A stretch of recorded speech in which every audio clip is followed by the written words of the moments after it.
Hello, welcome to the African Catalyst.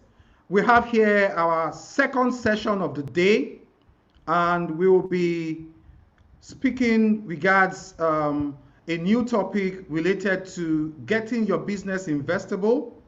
We have our various panelists here right now, and they are ready to take us on the debate around what resilient African entrepreneurs should know about.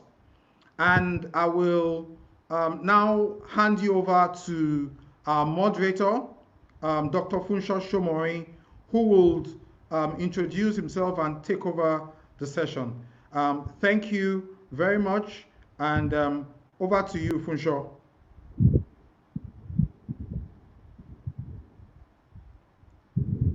Oh, Funsho, we can't hear you. We can't hear you. We can't hear you. I think you are muted.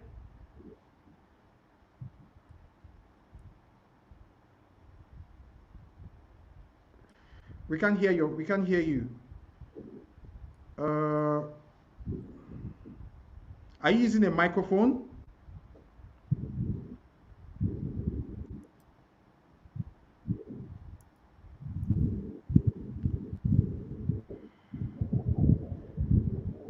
You are muted. You are muted. Unmute. Unmute yourself. You are muted.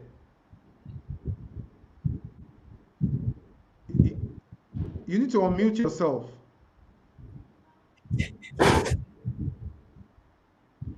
You need to unmute yourself.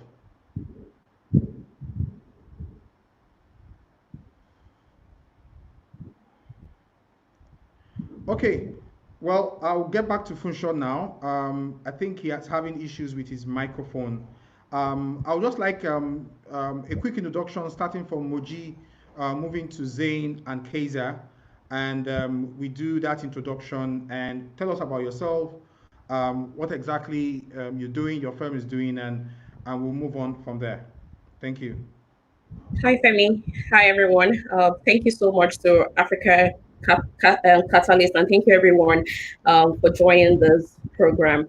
My name is Fashola. I manage the legal and compliance function at Kuramo Capital Management, which is a US SEC investment management firm. We assets under management is currently at $1 billion, and we have a focus an investment focus in sub-Saharan Africa. A lot of our investors, majority of our investors, I would say, are largely US institutional investors. I won't speak so much about myself because my profile is on the website, and I imagine that you would have read that. From a Kuramo standpoint, I would say that although we were incorporated in the US in 2010, we have offices in New York, Lagos, Nigeria, and Nairobi, Kenya.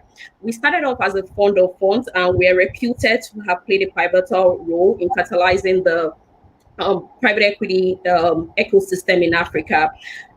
We've anchored a number of funds, and I've assisted a couple of first-time fund managers, just to name a few: Cardinal Stone, Echo VC, Consonance. We're investors in Verod, ACA, Medu, Ahmed, and a couple of others. We have exposure in both Francophone and Anglophone Africa.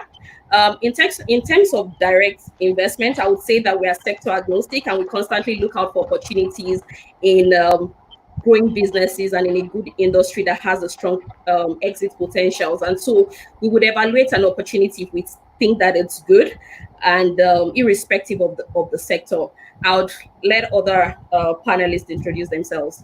Thank you, Funsho. Thank you, Femi. Femi, can you hear me now? Yes, fantastic. We can hear you finally. Brilliant, okay. Brilliant. Okay, Forgive me. Good afternoon, everyone. My apologies for the technical issue there. Again, thank you, Femi, for just stepping into the role, and a very good afternoon to every one of you. Thank you for connecting. We're just going to go straight into the conversation of today, and I know a lot of people are quite interested in what makes a business investable. So, Moji, I heard your introduction, and I'm just going to go with our flow and ask other panelists to introduce themselves.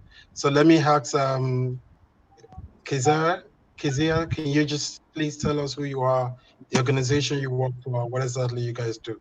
Thank you. Okay, good afternoon. I hope you can hear me. Yes, we can hear you. Yes. My name is Keziah Njeri. I'm an associate principal at InVhestia Africa. So InVhestia Africa is a corporate and project advisory firm based in Kenya.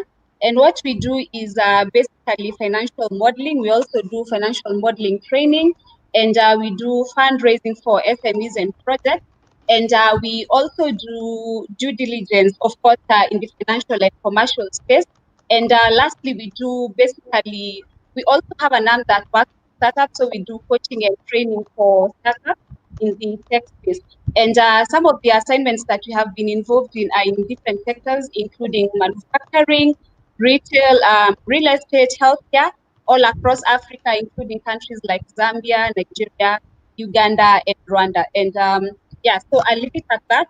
But if you want to read more about InVhestia Africa, you can go through our website, it's investia.com. Thank you. Thank you very much, Keziah. We're just going to take that for Zine. Zine, please tell us about yourself and your organization and what exactly you do.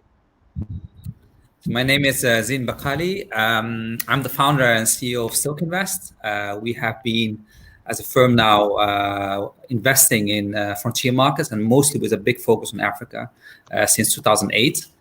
We basically have two basic propositions. We have on the one hand public markets where we invest in stock markets from Vietnam up to Africa. And we have also a private equity business. And within the private equity, we focus only on Africa. We have a food fund that invests in retail, food-facing or consumer-facing food companies. One of our main investments, and luckily one of our most successful investments, is Kilimanjaro in Nigeria, part of Sundry Foods.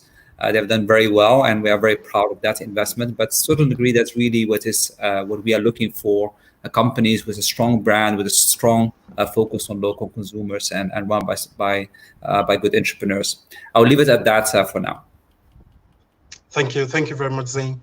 Femi, I don't want to assume that you've introduced yourself, but given that you're one of the panelists today, can you tell us who you are, what you do? Okay, basically, yeah, thank you so much. Brickstone is an advisory firm too, and we also provide development acceleration, and we have clear focus on large-scale developments. That development involve, project finance type deals and things, and we've been very active in the space over the last 8 to 10 years, and we currently are at the moment, investing and also advising a number of middle market projects, and now we've been able to put ourselves together to sponsor the Resilient Africa Week, to have that as a way to reach and provide an in-reach into the Pan-African community by ensuring that we use our skills and our information to make developments happen. Thank you.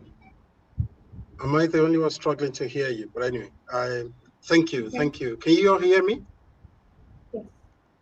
Yes, we can hear you. Yeah. Okay, good. So thank you, Femi, and I'm pleased to see every one of us here. So let me introduce myself. My name is Olufunso Somorin, and I work for the African Development Bank based here in Nairobi, Kenya. I'm the regional lead on climate change and green growth program. So basically, every infrastructure project in the region, and this region covers 13 countries, I'm directly involved in making sure that we green the environment basically sustainable infrastructure. But more importantly as well, we use our investment to access climate finance. So I lead the climate finance work at the bank. But also, let me also say that I'm also affiliated with Profectus Capital and Arts and Business Advisory. And these two companies have actually been part of the organization for the Resilience Africa Week, and we're very pleased to be part of this.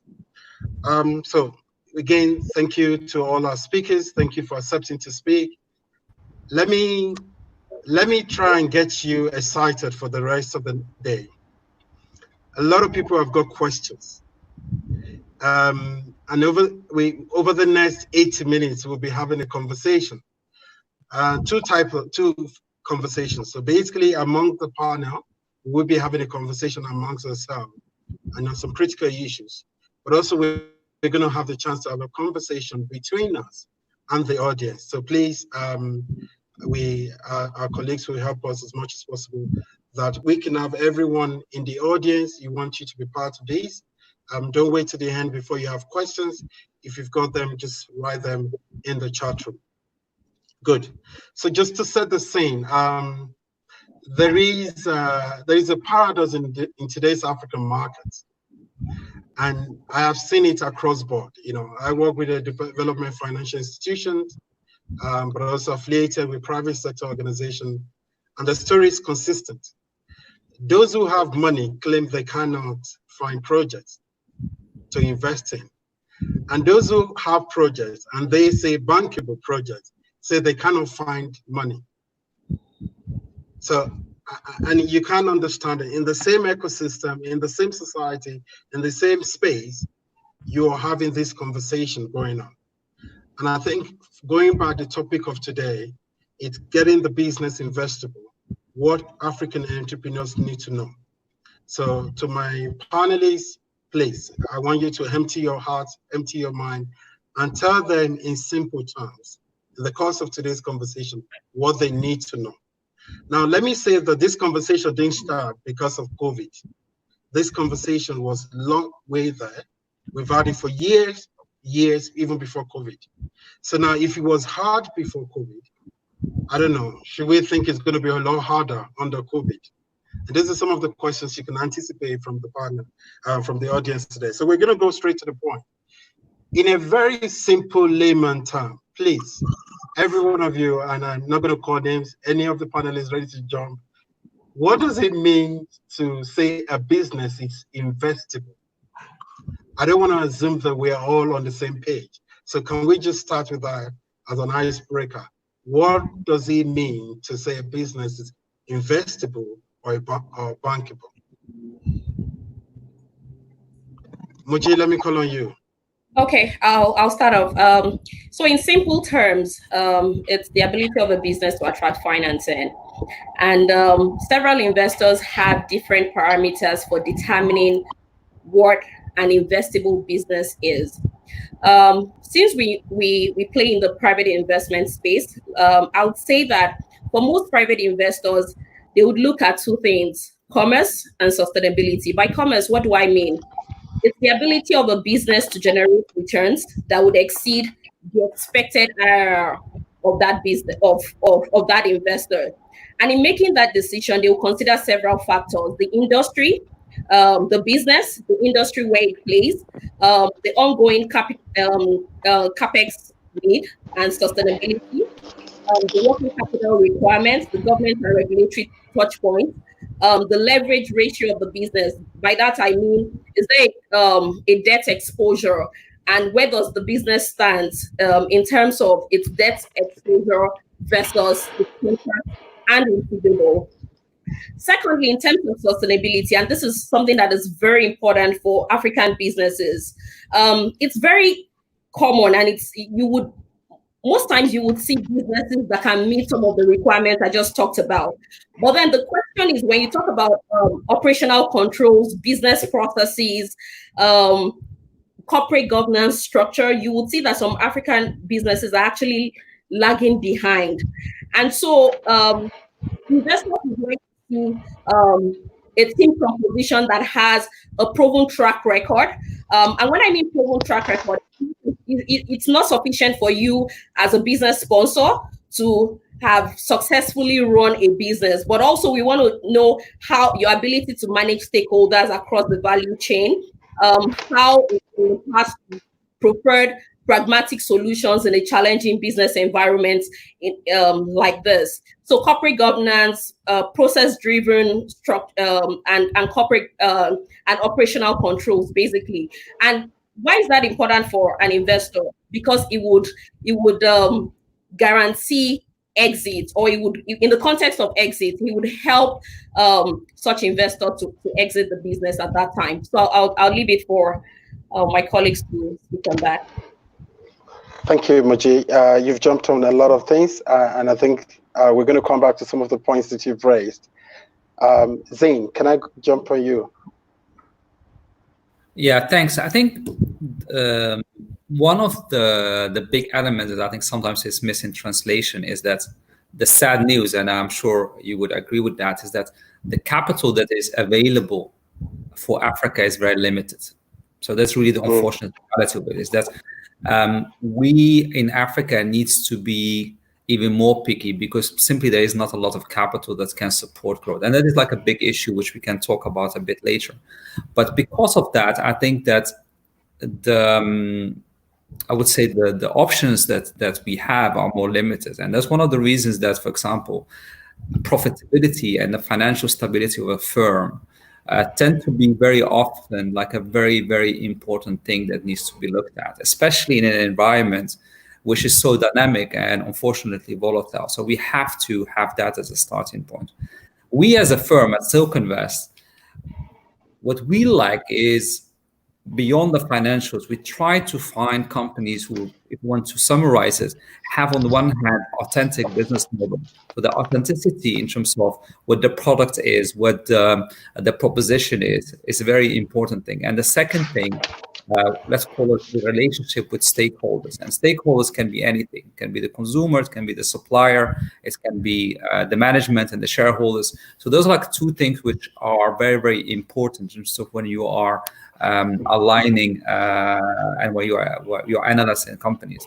And as a final note for us, again, specifically, and we have offices in a number of African countries, including Lagos and Kenya, Nairobi and Cairo and Morocco. But for us, having that companies that have local consumers, local entrepreneurs, and local supply chains are something which is really interesting. So basically, the more we can have this type of a holy grail and a holy combination where at different levels we have locality is very important, because that's very important for the sustainability of the business. I hope that at the starting point, yeah. Thank you very much, Zain. And I'm beginning to see a bit of pattern in both ideas presented forward. So Keziah, please, what makes the business investable? Thank you, Funso. So I'll just top up onto what has Keziah, one minute, please. Can you hear me? Laptop? Yes, I can hear you. Can everyone see the private charts on the right-hand side of your dashboard? Yes. Okay. So you see some charts there. You could just note it. Try and read it, but continue. Okay. Sorry about that. It's because I moved from my first spot because there was a bit of background noise. I'll try and keep it stable. But what I'm saying is that I'll just top up onto the things that have not been mentioned. And what we have seen investors look for, of course, in addition to what has been mentioned by the panelists, is, of course, an exit route. So an investor wants to be sure that when it's time to exit, they have an opportunity to exit. And what this could mean is either you exit through an IPO. It could also mean that you exit to other investors who are coming on board. And then the other item that we have seen businesses struggle with is record keeping. So we advise businesses to keep their records properly from the beginning to ensure that at the time when investors are interested in their business, they have all the information that is required for due diligence. Because what happens is if you don't have a good record, investors might pass out or might pass on you because they are not able to verify the information that you have provided about the businesses. And lastly, I'd like to highlight the importance of strategy and projections. And that is because when an investor comes on board, they want to see where you're planning to take the business, and they need to be convinced that what you're saying you can do for the business is actually achievable. That's why we encourage businesses to build a financial model and to make sure that all the assumptions that they have made behind the model can be backed by the previous performance of the business and the current environment that they are performing in. And lastly, what we are talking about a strategy, there has to be an alignment between the investor and the entrepreneur, in the sense that strategy you're looking to take as an entrepreneur is acceptable to the investor. So, for example, we have seen investors who walk away on deals because probably the target market that the entrepreneur is looking at is not what the investor is looking at. So there has to be an alignment in terms of the strategy for the entrepreneur, strategy for the investor. Yeah, I'll leave it at that. The rest of the panelists can build on that. Thank you. Femi, thank you very much, Keziah. Very good point. Femi, I'm going to come to you. And it's still part of this question that I'm asking the panelists. And, given the summations and the ideas they presented, would you say there are still investment opportunities in Africa? It seems like a tall order if you have to go through and meet all of these conditions. Are there investment opportunities in Africa? Femi? Okay, thank you so much, Funsho. I would also like to answer the question, investable, before I go into that. Just a quick one is that my own view of investability is in the context of your location. So, for example, an investable business, to me, cannot take itself away from the location and the country and the environment it finds itself. So you could find renewable energy, climate type issues being very much investable in East Africa and Southern Africa. But when you bring those kind of same deals, same business case, same demand, same everything, when you bring it to a West African space like Nigeria, you have a bit of challenges, in tariff and policy and things, and it becomes uninvestable. So, apart from a number of things we've mentioned for my colleagues, is the fact that we also want to be able to look at what exactly is the environmental terrain that opportunity finds itself. The tech wave we've had in Nigeria today currently, has reigned in East Africa over the last 10 years before today. But now we are just getting into it because the environment is becoming more fruitful. The telecom, boom we had in West Africa in the last 15 or 10 years came as a result of policy formation and things. Now, you asked the question: are there still investment opportunities in Africa? Definitely, the drivers are there to create those opportunities, and there are three things I'll focus on: the people, the opportunity itself, and the environment. And the people is basically the fact that we have burgeoning entrepreneurs who have the desire to make a living and make a mark and face the business, squarely, but they may not have the level of due diligence that a European company might require. So the people are there to take on the business opportunities and make it happen. Now, the opportunity itself is actually, more numbered than the people available to take it on. So you wonder why in the food and beverage industry, in agro processing in West Africa, which I know about very well, we don't have as much agro processing as we have primary cultivation. So you have more people prefer to farm and sell the farm goods to whoever can, Nigerian breweries or whatever, and they're fine, or they can, or give it to middlemen to export. So what I've seen is that there are a lot more opportunities than entrepreneurs that are ready to take on those opportunities. The last one is the environment. Currently, Africa might be going through what we call a recession, globally and everywhere. But the question is, who is first to get out of that recession? Who is more prepared to? I remember when we used to do what we call a sack race in my secondary school, where you wear a sack, and the first person to remove the sack and start running, is the person that, all the investors will follow. So there are opportunities. The opportunities are far and wide. They are clear. But the challenge is that those opportunities can't be birthed because there aren't enough people to take advantage of them. I don't know whether that answers your question, sir. Brilliant. Thank you to all of you. There were some points that I wanted to anchor on as well. You emphasize a place of relationship with stakeholders, and both Moji and Zain, and I think it's very important. But I think the last point you also raised, Femi, is the notion of context specificity of investment or entrepreneurship. So what may work in West Africa may not necessarily be the same demand in Southern Africa. And I think it's very important to know this. So my job today is to be teasing out some of these key points. Let me use the word, let me call the wisdom. And I'm hoping some of the people in our audience can really get them, because at the end of the day, we want to understand, have a bit of a menu. What do you need to know to make your business investable? Now, I'm going to ask that we move forward, and I have some specific questions. And the first question will be to Zain. We've had the challenge of raising funds for African businesses long before COVID happened.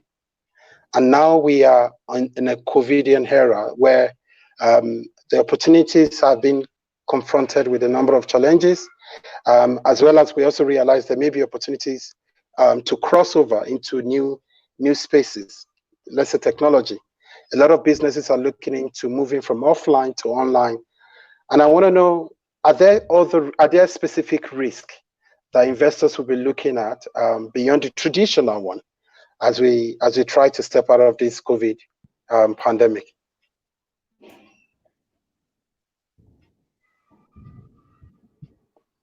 I think that the COVID pandemic has created additional layers of complexity when you're looking at companies. The question is whether it is like a short-term thing or a long-term thing. And I think it has, more broadly, has shown, let's say, more focus or more attention to things like technology, your distribution model, and so forth. So those are like type of things which are something that is an accelerated focus on something that has been there before. So, and I don't think, depending on the person, but I don't think it's necessary to spend a lot of time on it. We can, obviously, but it's like obvious, right? There's more technology that people focus more, like diversity in terms of business, the diversity of supply chains, and so forth. I think what is really more important, at least for us as investors, really to look at how can companies. This discussion that we have today is about resilience, and resilience is really like how can we have more resilient business models. And COVID is one thing. We had other crises in Africa. I mean, to a certain degree, the most successful companies in Africa, I would say, are the ones who have consistently find ways to deal with volatility. And that includes, for example, the point that I said about the management, the way you manage the relationship with your stakeholders. So somebody or company who has a good relationship, for example, with financial backers and with the shareholders and with the employees, is a company, and its clients is a company who's going to probably be more successful, because we always have a cycle, a crisis every 2 or 3 years in some shape or form. So we need to have almost like a built-in, call it resilience chip or whatever you want to call it, to deal with that. And for example, when you have companies who are relying on imported raw materials, it makes them by definition risky. Companies who are relying on expat management from everywhere in the world makes them by definition more volatile. So those are type of things, even to a certain degree, and I think that is something which, again, we don't necessarily need to focus too much on, but having more local capital, I would say, is one of the key things that in Africa is still missing. And to some degree, what's African Development Bank doing is good, but we need more of that. How can we have more local to local capital? Because that makes the model more successful. I mean, the simple fact today, most people who are based out of Africa cannot travel into Africa, for example, as a simple matter of fact. So these type of things, I think, are very useful and very important to think about. It like this resilience has also to do with the fact in terms of how each of your clients, products, management teams, supply chains have resilience in them, and that is more broadly than simply saying, okay, we need more technology. That it's broader than that. It's more deeper than that. Thank you. I want to ask you a question, and in a very practical terms. Yes. If an entrepreneur comes to you tomorrow, yes, and presents you a business idea that may be something of interest to your company, yes, are you going to consider your evaluative criteria to involve the reality under COVID? Or are you going to be able to imagine the business outside COVID? Okay. we always have resilience is important. So for example, for us, practical terms, having local financial backers is very, very important by definition. So if you have a local bank giving you that, we come in as equity, helps. And that helps today even more, but it's always helped because again, there will be another crisis, whether it's politics or pandemic or whatever. So it's going to happen again. Similarly, if you have a company where all the imported materials are from outside, we don't like that because we believe it's going to be naturally creating problems. As we see today, I'm sure that you guys know companies who are waiting for imported products to come in and they're stuck. They cannot run their business because there is, because of the COVID.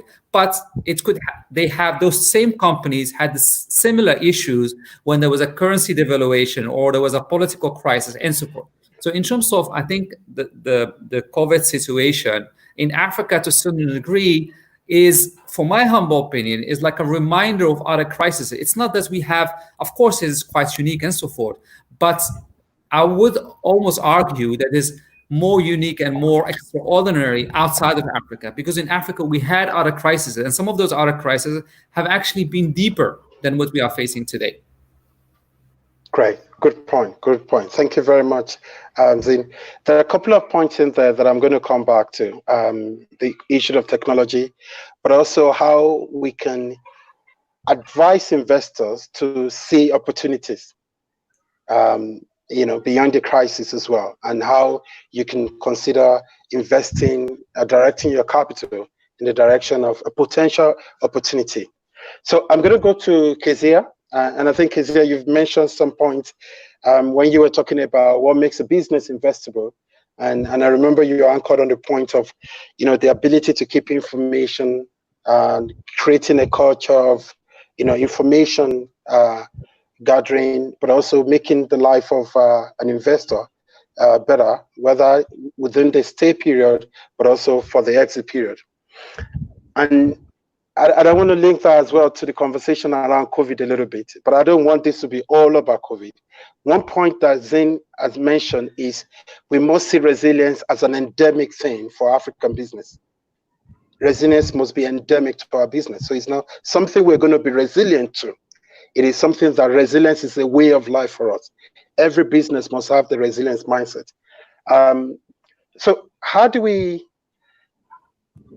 as an investor right now, would you encourage a situation where entrepreneurs under crisis, it could be COVID, it could be anything, it could be volatility with market and probably cash and all that, would you really encourage them to think about changing their business plan, without necessarily compromising the investability we're talking about? So how do you tell a company that you may have to change your business plan without still losing your identity that is appealing to a potential investor? All right, thank you, Dr. Fuso. And I think in the context of a crisis, you definitely expect changes. It could be a strategic change or it could be a tactical change. And what we would advise entrepreneurs to do is to be open to making those strategic changes. And some of them might actually be more long-term. And the whole idea is to ensure that you survive through the crisis and you emerge stronger. So some of the changes that an entrepreneur might have to consider is, of course, innovation. If you've not been an innovative business, chances are that you'll probably either shut down or you'll barely survive. So innovation could mean different things. It will mean that you find new and efficient ways of doing something so that you're able to reduce your cost of operations. It could also mean that you introduce new products or you're able to target a new customer segment. So the whole idea is to be able to innovate so that you have additional income, and on the other side, you're able to innovate to the cost of operations or the cost of production, then that would be useful for the business to go through any crisis and to position yourself for better growth. So the other thing that you might have to do is probably change your strategy in terms of how you are planning to grow your business. If, for example, you are looking at, say, you have operations in Kenya and you want to go into Nigeria, instead of going straight and setting up a greenfield investment in Nigeria, you might actually consider partnering with someone who's already in a similar business in Nigeria. And what that means is that you'd reduce your cost of setting up operations in Nigeria, and it also gives you an advantage to ride on their infrastructure and their networks in establishing your business there. So that means that you might have to relook at how you are planning to expand or to grow into other markets. Then the other thing I would like to emphasize on is this is more of a tactical solution, and it's to look at your working capital. What you are saying here is that at this point in time, you're expecting that most of these businesses will struggle. A minute, please. You're expecting that most of these businesses will struggle with working capital. So what we are saying that if in the past you are allowing buyers to pay you within 90 days, you might actually consider reducing that to about 30 to maybe 45 days, which means that you have more cash flow within your disposal to be able to expand or to be able to pay your employees, to be able to acquire new assets, or to be able to do whatever else you need to do operationally. And the other thing that could help you improve your working capital is, of course, to negotiate for longer payables. So what you're saying here, if you used to pay your suppliers within 15 days, you might want to extend that to about 30 or 45 days. It means that you can use that cash to generate more income for the business. That's another strategy that you could consider. And lastly is to encourage your buyers to pay in advance and probably give them a discount. So people are encouraging prepayments, and when you encourage prepayments, it means you have more cash to be able to run your other operations. So that's more of a tactical solution, but generally I agree with you that it is important to consider changes in your strategy in order to be sustainable and to position yourself for better growth during the crisis and post the crisis. So that's what I'd have to say for now. Thank you, Funsho. Funsho, hello, Funsho. Yes. I would like to just ask, can you see the charts on the side on your phone? Yes, we can see. I'm seeing it on my laptop beside me. Yeah. Okay. Well, can you see the private charts too? There's difference between private charts and. Okay, you can't see the private chart. You're seeing the charts on YouTube, right? I see the chart on YouTube. Okay. Go ahead. Okay. Because Moji wanted to have a point on Zane's last comment, so that's why she had sent you a chat. But she can go. Oh, sorry about that, Moji. Definitely will. I think we lost Funsho. Femi, we can't hear you. Okay, you can keep talking about Moji. You can keep talking about the earlier comment before Funsho comes back in. Okay, so I was just going to ask. Fantastic comments from Zane. I would just like to add in terms of new areas of risk as a result of COVID. So, for instance, you mentioned FX liquidity, and a classic case of that is South Africa and Nigeria. And maybe for Nigeria, that's not necessarily specific to COVID, because in a few years ago, we experienced a decline in the value of our local currency as a result of the plunge in the oil price.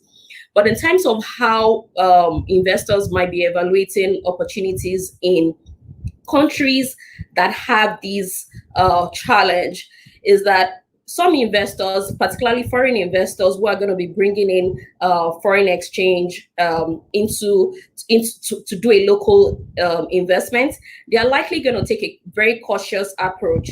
I'll give you an example. Just 2 weeks ago, the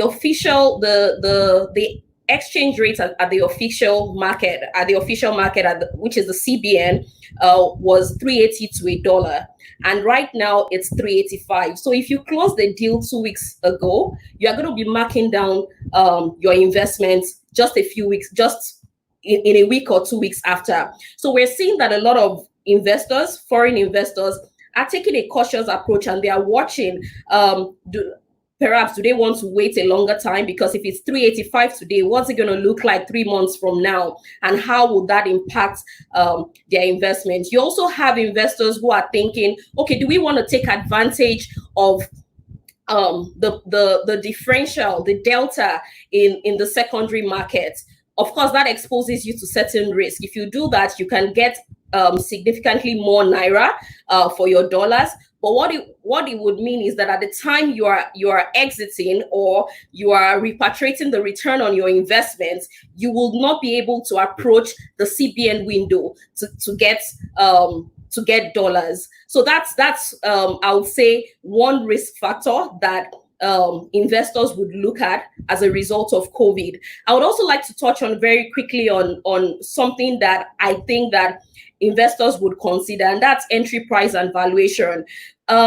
If you have a situation where you've reviewed or agreed to a particular financial model pre-COVID, it's very possible that investors will be taking a different approach because they possibly will believe that some of the key assumptions underlining that financial model is no longer true, either in terms of projected earnings are less guaranteed in the short term, or the operational cash flows are now significantly reduced. So you're going to, it's possible that investors will be demanding new entry price or a renegotiation of entry price and an adjustment of the valuation. So those are some of the things that I would say that some of these things will cause a bit of delay in closing transactions now for investors that are impacted by some of these things in relevant markets. So that's just something I would like to add in terms of COVID-specific risk and considerations in evaluating deals. Okay, thank you so much. We're still having issues with Fashola. Fashola, are you back? Okay. Sorry, my device is interfacing with a number of gadgets. Forgive me for that, the world of technology. Okay. Moji, I heard part of the things that you said. And before I come to you again, Moji, I'm going to ask Keziah. There is a notion that right now, if a business manages to survive this, COVID phase, that survivor alone is success on its own. And please, just in few words, are you in support of that notion that what you should look out for at this point is a minimum survival? Or do you even think there's an opportunity for businesses to thrive as beyond surviving? Do you think there's an opportunity to embrace new ideas in new growth areas? Thank you for that. I think if you manage to survive, kudos to you. But you should look beyond surviving. You should look at taking advantage of the situation to do the things that you ordinarily would not do. You need to do the things that make you uncomfortable because it's no longer a complacent environment, and you need to differentiate yourself from your competition. So as you work on ensuring that you survive, you work on cutting your costs to ensure that you go through crisis. You also need to think of ways that will generate long-term growth for you and your business. So it's not enough to survive, in short. Yeah. Thank you. And I hope everyone in the audience is listening to this. Survival, it may be important. And I think by all means, you should survive. But please do not be limited to survival. There may also be opportunities that COVID presents, and think critically about how to take advantage of them. Now, Moji, I'm going to come to you. And you're a lawyer, and there's a way lawyers always see things differently from the rest of us. And when you talked about in your opening remarks, you mentioned a lot about corporate governance, a process-driven approach, and as well as element of financial stability and profitability in the company. And I'm wondering here that how would a legal due diligence in a post-COVID era look like? Are there additional considerations that investors are looking at that investees should know about, and they can start anticipating for those considerations? Thank you. That's a good question. So the first thing is I'll start with regulatory compliance. Regulatory compliance is something that we've always looked out for when we're doing legal due diligence. But now it's going to take a different shape. And that's really because it's possible that a lot of companies will be in default of some of their obligations and statutory requirements. And so you will notice that a lot of government agencies and regulators are giving reliefs and extensions for statutory returns, tax liabilities. But because of COVID-19, certain companies can still not meet up with that extended deadline. So the first thing we would like to know is, what is the impact? Is there a possibility that a prospective portfolio company would default? If they're going to default, what are the consequences of a default? Would it be, for instance, is it a penalty? Is it an accruing penalty that accrues from month to month? If we're going to do the deal, will that impact how we value the investment? Is the consequence, would it impact the ability of the company to continue as a going concern? So, for instance, is the consequence, say, for instance, a deregistering, delisting, or revocation of a license? I said that bearing in mind that, for instance, in Nigeria, the FIRS has granted an extension to companies to file their tax returns and pay up their tax liabilities, I believe July 31st. And I hear that certain companies can still not pay up. So they are reaching out to the IRS and they are saying that, can we stagger the payments? Can we do instrumental payments? And the response is no. You can get a bridge financing. You just have to pay. We've tried. It should have been March 31st. And so it's now July. So we want to see how that is going to impact companies who are unable to comply with some of these requirements as a result of COVID. That's in terms of regulatory compliance. Now let's look at contracts. Material contract is one of the things that we look out for whilst we're doing due diligence. But because of COVID, these are some of the things that investors would like to see. What are the terms, or what are the material contracts that you have with your counterparties? For instance, are there defaults already, or is there a potential for default?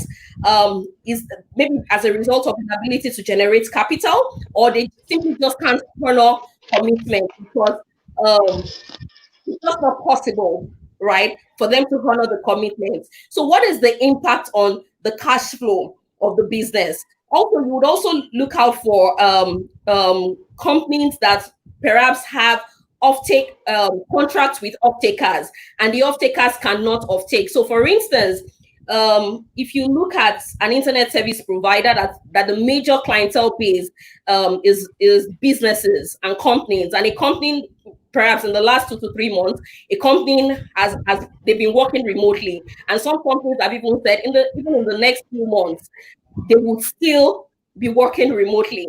So if we're evaluating a prospective business and the off-takers are significantly impacted, the question is, how does that impact cash flow? How does that impact sustainability of the business? How do we price that risk? How do we put it in our valuation? Obviously, there are a couple of things that we would also look out for in contracts. Are there contracts that we can easily get away from? What's the language of the termination clause? We would also look at material adverse effects, for instance. What constitutes material adverse effects? So these are some of the things. How can a portfolio company take advantage of a material adverse effects clause? What's the language of force majeure in a material contract? Can we review it? Can we interpret it in such a way that we can take advantage of it from a COVID perspective and sort of absorb ourselves from liabilities? So these are some of the nuances that I expect to see in terms of due diligence. Now I'll talk about ESG, which is something that is in the forefront at this time. In fact, I would say that the social elements of ESG, right, is coming to fore right now in terms of COVID-19. And a lot of investors will look to see how businesses are managing risk associated with human capital and their local community. Investors would want to see this is an opportunity for investors, particularly DFIs that are very big on ESG. This is an opportunity for them to test the ESG components of a business. So for instance, they would like to see how a prospective portfolio company is addressing business continuity. They would like to see, and it's okay for everybody. You know, when COVID-19 came up, a lot of people were talking about BCP. It's not enough for you to say BCP. We would like to see specific firm-issued policies or guidance that are tailored to the pandemic, including guidance to personnel working remotely. What exactly did you do? What support did you provide to your employees? How did you protect data of your company, suppliers and your customers, for instance? Because since documents will now be accessed remotely from home or what have you, how as a business did you protect critical information? These are some of the things that a lot of investors would be testing. And the fact that it's very common for project sponsors during this time to sort of downplay ESG, and they would like to focus on the more serious issues like working capital, profitability, and all that. But that's not going to be an excuse during this time. So I'll just stop there for now. Brilliant. So if I got you correctly, you're saying that even on the post-COVID, the due diligence, we're not going to relapse the quality of it. No, not at all. No. Not at Good. all. And the reason is that investee companies, what you call portfolio companies, they need to know that you know what, we're not going to say because we're all going through this together, we will have to reduce the bar or reduce the quality of the due diligence. If not for anything, we may have to increase it. Exactly. Or improve it. Exactly. This is correct. Thank you very much, Moji. And this is a very good point. Can I put a point there? Sorry, I have a very different view because no. I think. And I want to come to. I knew you were going to have a different view. My next question is actually to you, and it's important as well that in order to be able to meet some of these standards, we can't tell investor companies to reduce their standard in order to increase the flow to Africa. I mean, nobody wants to waste money. What we can do at the world, like if the target is here, if the standard is here, can we help entrepreneurs and portfolio company to reach this place? As opposed to asking these guys to come down to their level.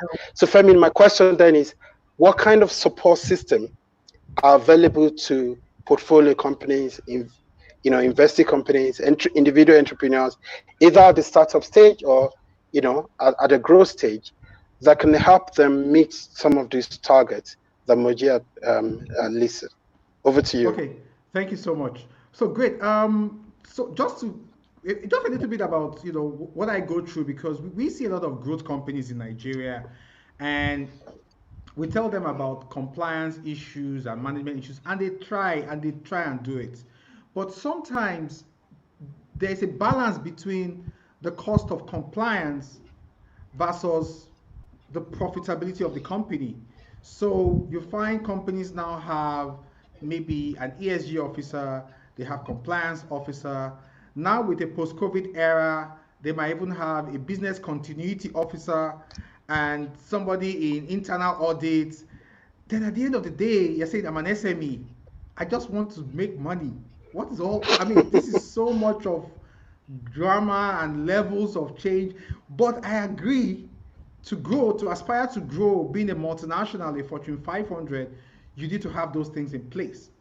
So the question now is that how do we incubate the culture and let them understand? And I like what Zain said at the beginning, is about your resilience and how your business model can actually keep on meeting demand as at when you are. And let's take food and beverage for an example. Is that throughout this post-COVID era, food and beverage companies were selling like mad because people were gifting. I mean, a lot of people wanted to provide gifts. A lot of people wanted to provide. A lot more consumables. I mean, people consumed a lot more at home, over the period. And going forward, there's going to be a lot more consumption in itself. Now, the guy in that resilient industry, so food, for example, and health, he's also able to think about ESG. He's also able to think about investments, but he's principally bullish because he believes that there's demand for my goods. I just need to have a very decent operations. So just as a point in terms of things is that we have companies at growth stage who can meet up things, but how do we take these SMEs, this 10-man business, and he can't do the whole 9 yards? And yes, when you do your due diligence on him, you want to invest in him, but you say, okay, mister, we can't invest in you, but we need to see this process and that process and that process and that process. Sometimes they do it to meet your needs, but sometimes they just say, okay, you know what, we are profitable, we'll give you your returns. You know what, but yes, we'll do all these things and things like that. So to your point, to your question, Olufunso, when you asked about what are the supporting infrastructure. So we have a lot of incubators in Africa now that are doing tech incubators. There are a lot of people are also doing a number of things like acceleration programs. There are a lot of them. I think there are over about 20 or 30, if I've lost count of them. And these organizations provide that, landing to enable you to actually provide the basic things you need as an entrepreneur to grow your business. And they also use that acceleration and incubation program to get funding. And what could also be a desire now, because for my earlier point, is that how much capacity, how much readiness are these entrepreneurs? So you find a lot of people in the tech industry, they can code, they can write your programs, but they're not good managers. They can't manage a tech business. And because they are the founders and they refuse to accept themselves that managing a business to successfully and making sure I provide my investors resources at when due is different from writing a code. So there needs to be a realization as an entrepreneur that am I really the most prepared person to deliver returns and to meet the target of the company? And you must ask that question to yourself personally. And sometimes your investor might even tell you, maybe from Zain or Moji, if they're doing, due and say, oh, we like this company, they are A+, their business model is fantastic, but this CEO can't take us there.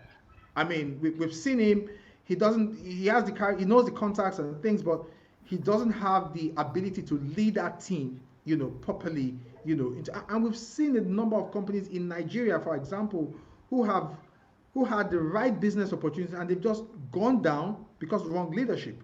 So I would say the structures available, which are both private and government, governments also do a number of incubation labs and things, but a number of things now from a post-COVID era now has to do with a lot more capacity building that we need to provide to allow these entrepreneurs see that, you know what, it's not going to be business as usual.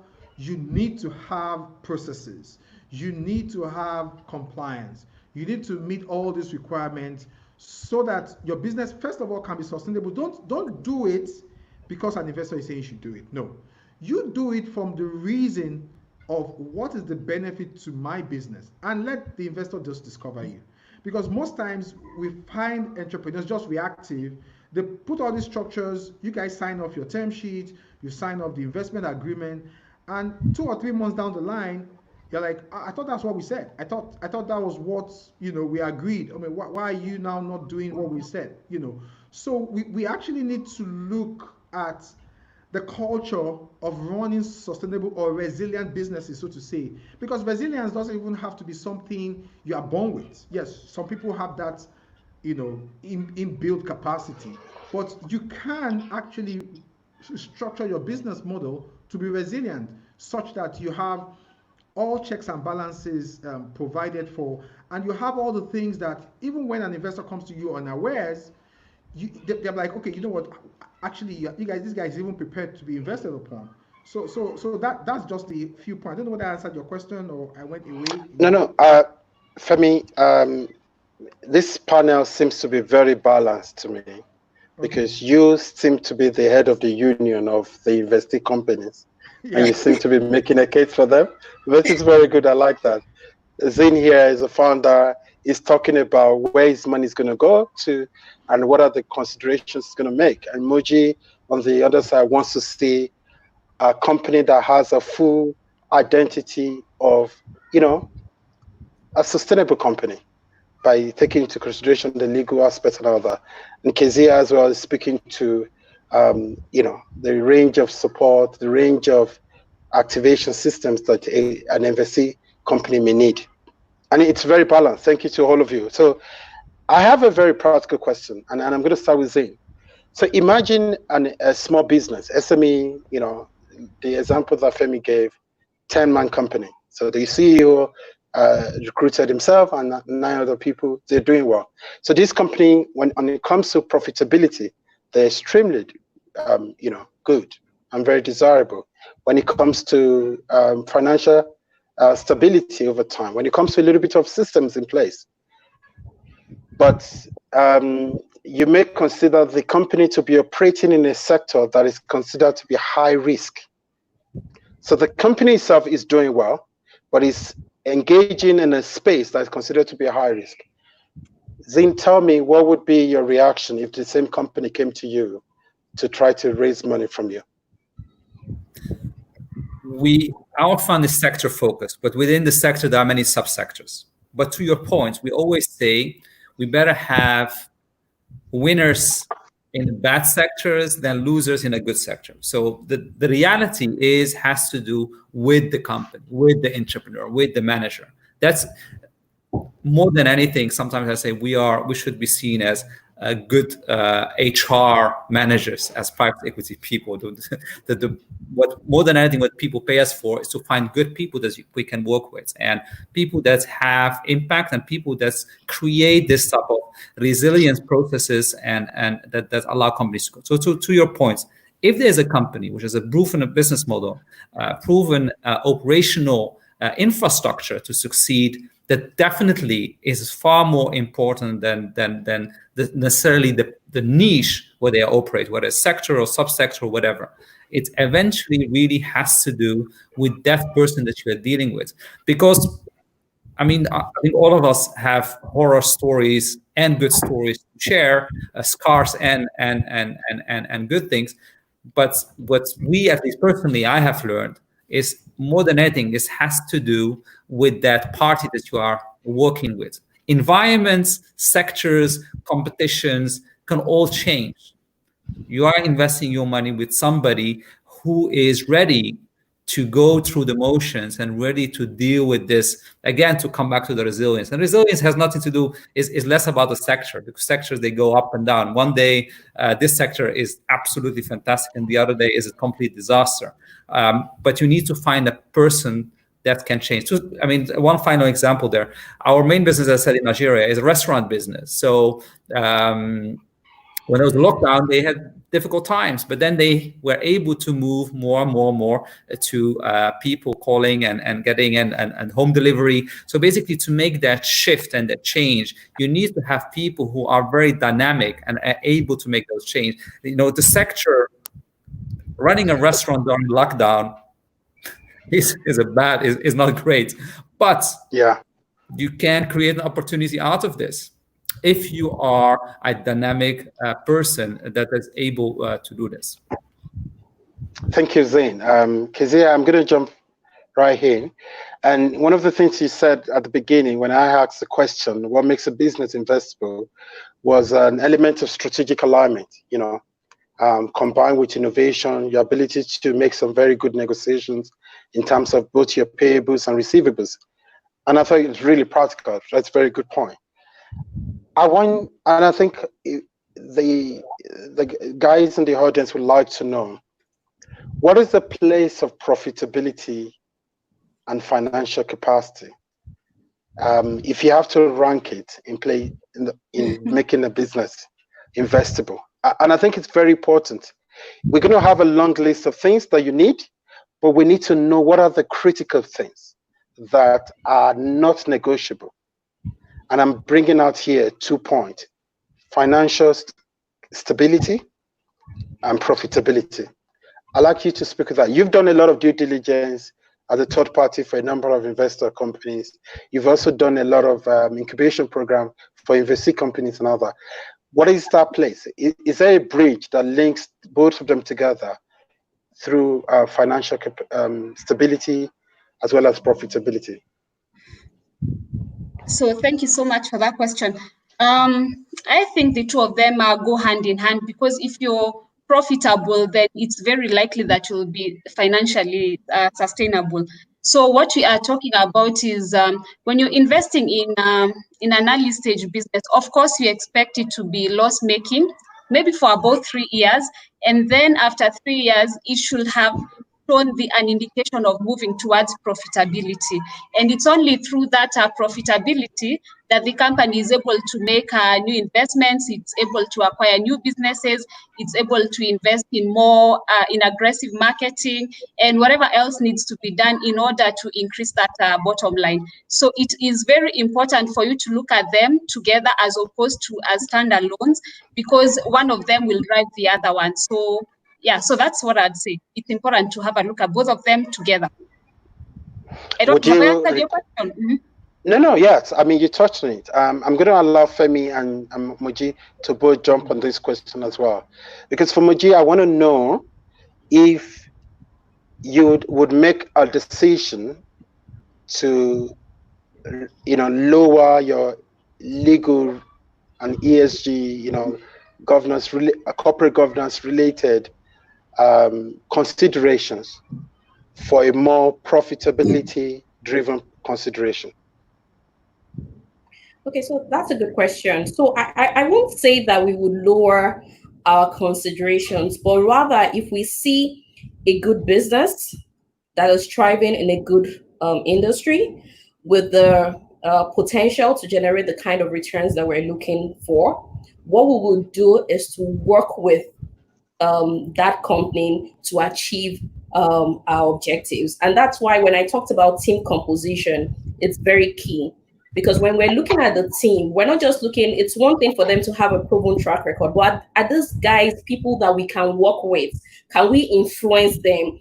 Will they don't understand what our investment strategy is, such that when we make recommendations, they will agree with us? So that's one thing. And I would say that Kuramo has played a very critical role in this space. For instance, for our fund managers, there are times where we work, we have entrepreneurs who are looking to set up funds. They come to us, and when we look at them, we just think that they are not ready.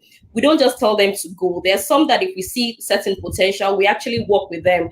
We go granular as much as even helping them to review their marketing decks, introducing them to some of our US institutional investors, and prepping them. Our partners do that, because one of the things that we see ourselves, our role is not just to get returns, we're also helping to catalyze the ecosystem. So we do that on the fund side. We also do that for our direct businesses, and we help project sponsors a lot. So the key is and able to work with us to achieve those objectives. And I think this is very important. And I'm sure you're also speaking for Zin as well. So even if there are gaps, you are willing to handhold these guys through the process together. And Femi, I want you to speak to that handholding process. Sometimes our entrepreneurs are like microwave guys. They want it done tomorrow. This long process. Can I get the money next week? Can I get the money next month? What's a place of perseverance?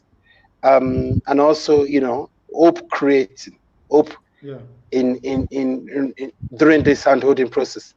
Okay, great. So what we've done at Brickstone, based on our investment focus and an area of focus, is that we've created an acceleration program for infrastructure projects and industrial projects.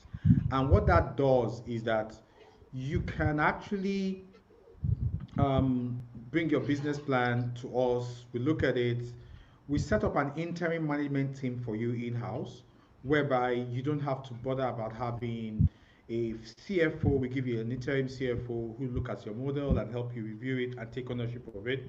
And also other technical areas your project might have to provide. And one of the things what we've seen in that also is that we now have to even have proper deal camp, classroom type sessions where we can actually take you through what a project finance deal is all about. What are your expectations? What are the expectations of the lenders? And that is really one of the important capacity building. I'm sure Moji must have seen that too entrepreneurially, is that entrepreneurs really understand equity in my business. They don't understand the lend in my business, the lending part of the business. And they quickly get in a position whereby you've signed a loan agreement and you're like, can't you see the economy? Can't you see this? Can't you see that? But you know what? I mean, you've signed a loan agreement. And I can tell you for free, a number of banks today are giving 6-month moratorium, 3-month moratorium. You just wait till December. You will see the hard talks whereby, guys, COVID is not coming, it's not going. So you have to start giving us plans on how you want to pay your loan.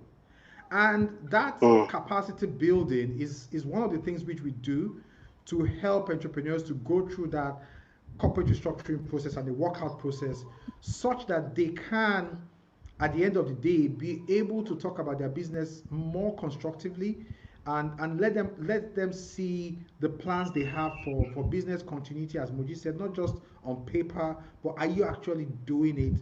You know, what's your supply chain? How are you changing your e-commerce channels? How are you selling and things like that? And are you going to pay this loan back?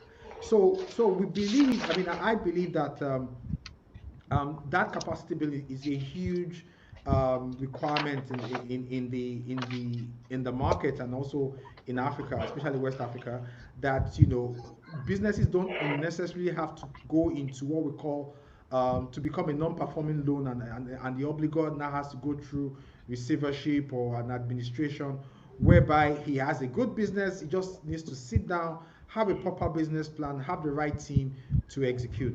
But just to say, Funsho, there are a number of questions on I was going to say that. Thank you, Femi. Okay. Please. Let's. No, not at all. Please, okay. If you may. Okay. So we want to look at the next 15 minutes. So please, if you are there in the audience and you've got some questions, please do drop them in the chat room. We'll bring them out. So the first one is, the reality is in the market. The reality is, in a market like Nigeria, there will always be FS risk. We're largely dependent on crude oil that won't go away soon. And imagining that the question. Okay. That's the first question. There's another question that is same FS risk. This Jennifer, same thing. Oh, Jennifer says, how do we target country investors, which removes the FS risk? I'm also told there is a fair amount of liquidity in the market. So investors within Sub-Saharan Africa are looking for safe investments. So if I got to the questions correctly, let's try and think of FS risk as a risk to the business. So, and I think the question must have come when Zain said, let's not just look at COVID as the only risk businesses are exposed to at the moment. Yeah. Businesses have always been exposed to risk, volatility, credit crunch, and all that. So Zain, I want you to speak to that, please. Where you have FS risk, I think what options are there for SMEs? Yeah, I think I would say 3 levels. The first one is we have to congratulate entrepreneurs who are able to consistently deliver performance, even they are in volatile fixed rates. So basically, our ideal scenario is to find people like this, for example, and people who act like this. So, for example, today, to Moji's point, the social aspect is very important. So if you have a company, we are facing a crisis, but the CEO gets his full salary and then he fires 80% of his staff, that's definitely not a good sign in terms of how you manage your company. So that is very important. Like the first core element is really having companies who are deeply are able to do this. And the second one is what companies can do. And companies can do by managing their supply chains, managing their financial capital sources, by having, for example, more local sources of capital. As investors ourselves, we have over the years learned some lessons which are sometimes, we made our mistakes by sometimes not fully considering our fiduciary duty as investors is something that's sometimes forgotten, is to get returns for our investors. It's not sad, but that is the reality. So it's not to help our local entrepreneurs in Africa. I wish it was, but it's part of it. Our key focus is to bring returns back. We are a private equity fund. Investors give us money in dollars, and they want to have money back in dollars with a return. We have failed as an industry, by the way, just in between brackets, for the last 10 years or so to show a good return because of the reality of Africa. But essentially, we need to do better. And in terms of that third element, in terms of how can we do better, it's really about better alignment. So designing better structures in terms of how we invest and having more clarity about we as an investors versus you as an entrepreneur. There is obviously an alignment of interests, but at the same time, the structures that we are choosing should be differentiated. So for example, we are dollar investors. We need to push more for dollar-based returns or dollar-based guarantees in some shape or form, which entrepreneurs may not like. But the reality is our investors are dollar-based investors, and people need to understand it. Designing other instruments where you use more debt and equity with some guaranteed return, convertible structures, asset-based investment. So you try to reduce those risks, because the reality is we have those FX current. I mean, we invested in countries where the currency devaluation was brutal, where we lost 60 or 70% just because of currency. Now try to make up for that. You know, you move from 1 to 0.2. Now you need to grow very, very fast to make a return for yourself. So those are the type of things. I think the third element, what we ask from entrepreneurs is to understand this. Simply an understanding. It's not, you know, it's not because I'm a tough investor or anything, but the reality is actually investors are not even looking, or most of them are, and I'm sure Moji may have the same thing, because they are, is that today we have, I would say it has never been this hard to sell Africa to outsiders. As we speak today, we have, whether in the public market, on the private equity side, US and Europe doing so well. I mean, S&P 500 in the middle of a brutal crisis is selling as the best PE level ever, whereas in Nigerian stock market is one of the worst PE multiples ever. Try to raise capital in that environment is not easy. So in that sense, I think that from the entrepreneurs, it's very important they understand it's for the sake for themselves and the sake for the whole entrepreneurial habitat in Africa. We need to deliver better returns in dollar terms to investors. Thank you very much, Zain. A couple of good points you've raised there, and I'm sure people are quite jumping on that. Moji, I want you to speak briefly on. If I may just quickly add to what the initiatives that Zain put forward in terms of managing FX risk. So I know that historically, for instance, some debt financiers, it is not uncommon for them to get hedging instruments just to hedge their FX risk. Some equity investors, if, for instance, in a COVID situation like this, where you suspect that a further weakening or devaluation of the local currency is very imminent and you want to do a deal, you could borrow, take advantage of the low interest rates, borrow in the local currency in Naira, and then at a future date, right, when it sort of looks like maybe 6 months from now, a few months, when it sort of looks like things are a bit more stable, you can then bring in your FX. Whether that would, the question would be whether your borrowing costs would balance out the savings that you've made is a different question altogether. But the point is, where there's a will, there would always be a way. You can always find innovative mechanisms to work around this. But it's tough, as they mentioned. Then I would just like to mention one of the things, just on the same FX, so that we can just deal with it finally, is that we typically advise entrepreneurs to have more higher margins, to show a trend of cost savings.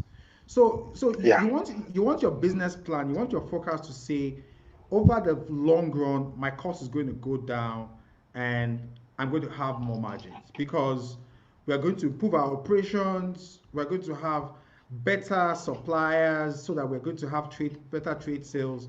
We're going to keep our receivables period shorter so that we get our money on time and things.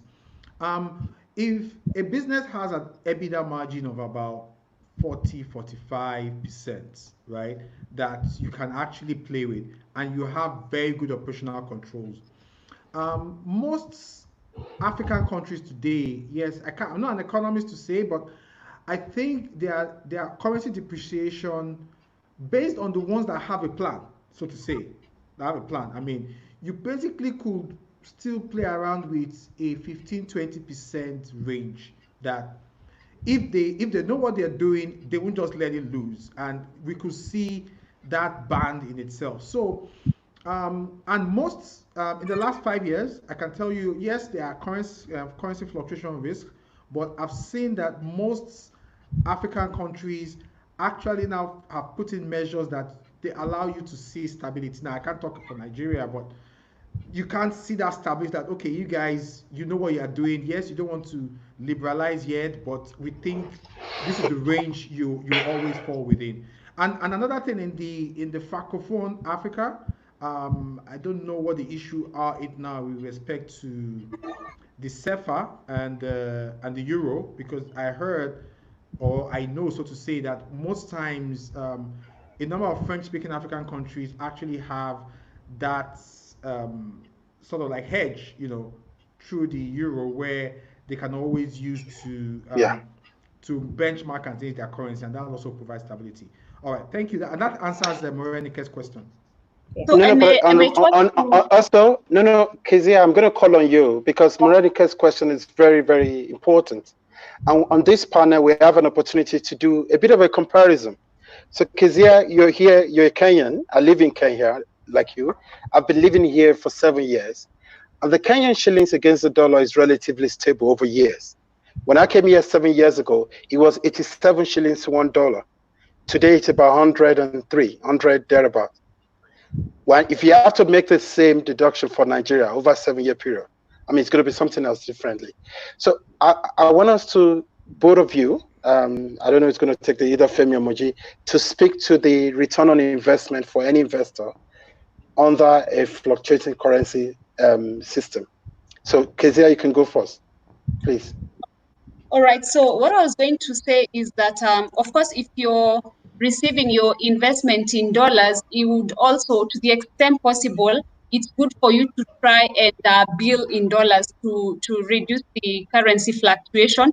But when that is not possible, you just have to factor in a currency depreciation element in your analysis, where you're saying that if an investor is looking for, say, 15% return, 20% return on the dollar, so when they're analyzing a business opportunity, they need to be able to factor in the risk of currency depreciation, which means that if you are looking at a return of 20%, to reduce that risk, then you need to target a higher return, so that in the event that there is that risk, then you're able to get to your minimum target return.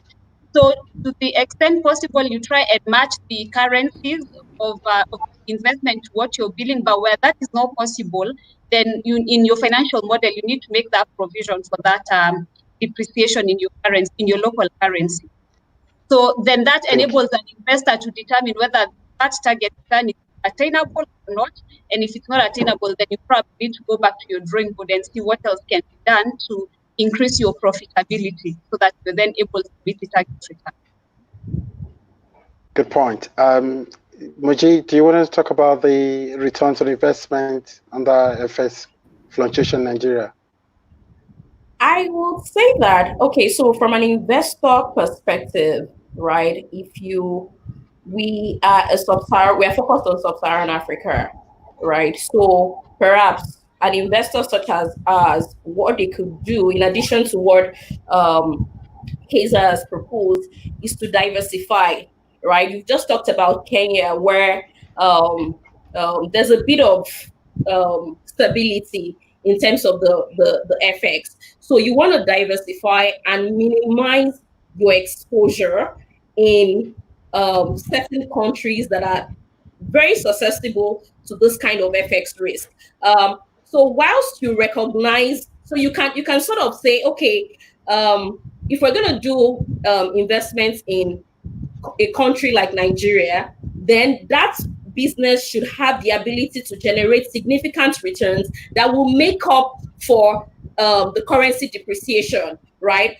And then by the time you mix that with your investments in other parts of the region, in Central Africa, um, um, East Africa, and then you do a mix and it's blended. At the end of the day, you can still get the kind of returns that you want. Maybe you wouldn't get the 5x that a lot of investors would like to have, but you can still get 3x, 2.5x. I believe that or 2x, your investors would still be happy with you. So I would say that the key is possibly diversification and diversifying your portfolio mix.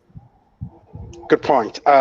Now I'm going to put one last question for all of you. You're going to put that because we're mindful of time. And please tell me, how do we create a kind of a portfolio of local to local capital investors in Africa? Okay, so let me jump in that. Did you understand that? Do you understand what I'm talking about? Because if every point in time the capital is always external, thinking about is dollarized, you need to pay back in dollars, we're always going to have this challenge of, what ROI, crazy ROI you have to be looking at for your business. You have to be all of those. But what about if we are able to create a huge, community of local investors that are able, that have got as much appetite as the international counterparts? Correct. So can I jump on that if you don't mind? Please jump on it. So to me, I mean, over the last, I can say maybe 10 years, one of the biggest institutions, and I think that has failed the African, business environment are the local banks in Africa. The local banks you have in Nigeria, in West Africa, they want to do loans for your oil and gas, your big manufacturing and things. They don't want to do SME loans. And I don't know whether any of them is listening, but from my own interaction is the fact that SME lending or lending to growth companies, because if the banks have more focus and more understanding of certain sectors, for example, construction industry, or housing industry, or other industries like, maritime or trade or logistics, whereby you have more local banks not focused on lending to buy into the federal government or lending to corporate bonds or lending to FGN bonds and things, is that the banks actually are the enablers of local currency financing. Because when you have a local bank saying, come and collect this loan in Naira, and you've made up your terms and you're looking for equity component, the incentive is there for the DFI, whether it's even a local equity investor or a foreign investor, is that the local bank is ready to lend you, but they just want your equity composition to come on board. But over the years, the banks in this country or in my own region in West Africa, they make money from your tax, what they call commission on transaction or charges on transaction. They make money from lending money to LCs for the ship, transactions that don't have any risk, that they can't even bear. So, and the key issue for me is that is the spark that the real local investment community needs. As much as we say that the PE firms and the offshore guys should come and start learning local currency and start having more local presence, there's always that debt component that is always hanging. And you can't always solve it with foreign direct lending. Yes, they might be interested, but you want to see if I'm a foreign direct investor and I'm a lender and I don't see a local lender into your business, I'm worried, like, oh wow, why am I lending to this guy in Kenya? No Kenyan bank is lending to him. Why should I lend to him? Why has he not found a local bank in Kenya or in Nairobi or in Namibia or in Zambia or in Nigeria or in Ghana? So you find a number of these banks sitting tight, they are happy, they buy treasury bills, they do their FX, they buy government bonds, they lend to the big boys, and they're happy. And that is the main source of financial intermediation anywhere in the world. That is what has grown US today. That's what has grown China. That's what has grown. Your banks have to understand the risk. And the problem is the patience to have that understanding. And I also blame the regulator, not blame so to say, because light of a Femi, CBN. I might have to Femi, I might have to come in here because number one, we're mindful of time, but number two as well, you know, this is a very passionate, you know, conversation because it represents the daily struggles of many people, millions of SMEs. There's a place of the regulatory agents, but also, you know, as well as a culture in our environment. There's a culture of, you know, we don't have a lot of, when it comes to risk, our approach to risk is really quite different compared to other regions of the world. Guys, thank you. I want to give each one of you an opportunity to tell me one thing that you want the entrepreneurs to know if their business is ever going to get investable. Just one point. And I think I want to summarize everything. You've mentioned them in pieces. You've talked about them. You've given narrative to them. Please, when it comes to the work that you're doing, and when it comes to the company that you represent, what is that one thing you would love them to know in order to get their business investable? I'll start with you, Zin. I think the most important thing is that they understand who we are, and you know, because a lot of people, they don't understand that there is a cost of capital. I mean, there is a huge cost of capital. Our livelihoods depend on that, and you know, so in that sense, sometimes people don't understand. So understand that investors, they have a requirement to make money on that. So that is not free capital that is being given to you, but it is money that needs to be invested. And the second thing is the next understanding on that is that how they spend the money. And I always say there are almost two categories of entrepreneurs: the capex entrepreneurs and the profit entrepreneurs. There is the entrepreneur where you walk in and you knock on his door, he shows you a great machine, a great factory, and is very proud of his assets, which can be a disaster at the end, or somebody who tells you, I'm making money and I'm obsessed with making money in a sustainable manner, obviously, but at least somebody which is margin focused. So that cost of capital is very, very important, and people need to understand it. Understanding who you are, it's really important, and I'm going to keep that down. Keziah? Thank you, Dr. Funso. So for me, I'd like to emphasize on the importance of good record keeping, because what happens is that when you're attracting investors, and that's something we have seen commonly across the companies we've worked with locally, is when you're looking for investors, remember, they'll rely on the information that is in your audited account. So if that information is inaccurate, it might harm you in the long run.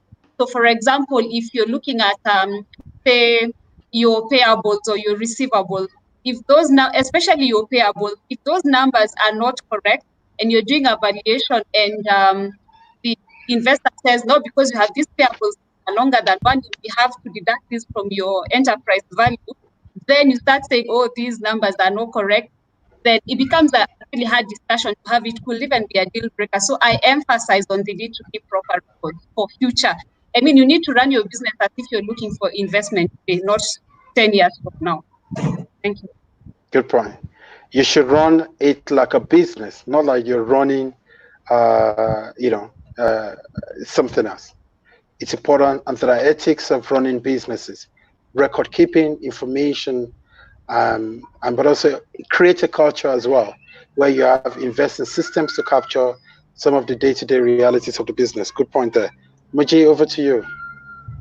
Okay, so in addition to what my colleagues have mentioned, I would say that you need to have a very good knowledge of the industry where you're operating in. And if you have a very good knowledge of the industry you're operating in and your local environment as well, then you will be better suited to address challenges. So we're in an environment where we don't have sound regulatory frameworks. It could change at any time.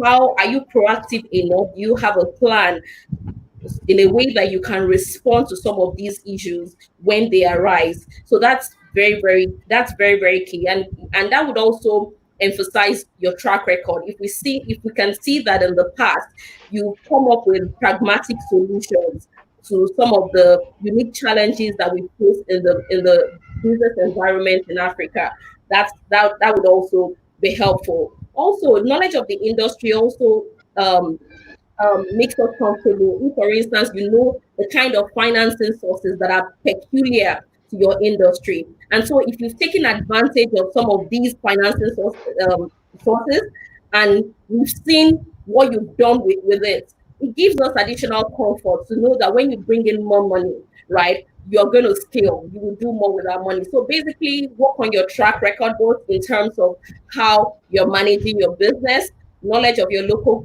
industry, your relationship with your regulators and your stakeholders. It's very key. These are some of the things that will stand out for you when during turbulent and challenging times. Absolutely brilliant. Track record, a good knowledge of the industry, but also having a history of being pragmatic and sometimes being visionary as well. Good point. Femi, in one sentence. Okay, just one sentence. I don't want to talk too much. So basically, I think entrepreneurs should use this period, right? Look at their business plans again. Look at the market they are in, and if that market, if you cannot see a line of sight in that market in the next 18 months, you can shut it down and start all over again. Pivot. You have to look at where are the other areas I can pivot while the industry is going to come back up. Because you as the only participant in the industry, you cannot carry the whole industry. So, but you need cash flow, you have experience. Um, Within your ecosystem of what you're doing, you can always find a way to pivot and go into other channels or other verticals while you are waiting for the environment to go back in. But and if you think that your environment can come up in the next 6 months, restructure, open channels that allow you to gain more route to the customer and more route to the market. Thank you. Thank you very much to all of you. I'm just going to add one more thing to that list. We've got a list. I've written 6 points down, and one thing is also innovation. I think companies that have what it takes to innovate literally present themselves as companies that can really be investable, or companies of interest to investors. So I think a lot of points have been raised here. I wouldn't have the chance to summarize through all of it, but some of these points have been very important. A sense of good relationship management is very important. And I'm going to sum up those points as well around the issues of leadership. And so oftentimes a lot of our entrepreneurs or investing companies often fall short of good leadership as well, and also the leadership speaks to a lot of things: the culture you create in your organization, your ability to anticipate opportunities, but also ability as well to think of the partnership that may take you there. We often suffer from this syndrome of I'm the owner, it's my baby, it's my thing. You don't know how much I've suffered for this company, and that doesn't allow you to think of partnership. I often ask my colleagues around here in this private sector world, would you rather have 100% of a $1 million company or 10% of a $10 million company? I'll repeat that again. Would you rather have 100% of a $1 million company or 10% of a $10 million company? Even though they may be the same in value, but obviously, they speak to different situation and context, but also opportunities as well in different sectors. I want to end by saying, if anyone is there, you're looking into moving into East Africa, as some of our panelists have encouraged in order to diversify, we are here. Please reach out to us. Keziah and myself, we're based here. And if anyone is listening from East Africa and you want to move into West Africa, please, you can reach out to Femi, Moji, Zin, and obviously, I mean, you guys, some of you cover much more than the region. But let it be an opportunity as well to foster a bit of close collaboration. If create a knowledge system, exchange ideas, and we want to thank the leadership of the African Catalyst for organizing this. So on behalf of the audience, on behalf of everyone, I want to especially thank the speakers. Thank you very much for speaking from the depth of your mind. I appreciate the work that you're doing. And hopefully we hope that a lot of people who have benefited from this, some of them may reach out to you. Thank you very much. In Nairobi, in Kenya, we say Asante Sana. Thank you. Have a very good afternoon. Thank you. Bye. Thank you so much. Bye. Thank you. Thank you. Thank you. Thank you too. Thank you all. Over to you, Femi. Any?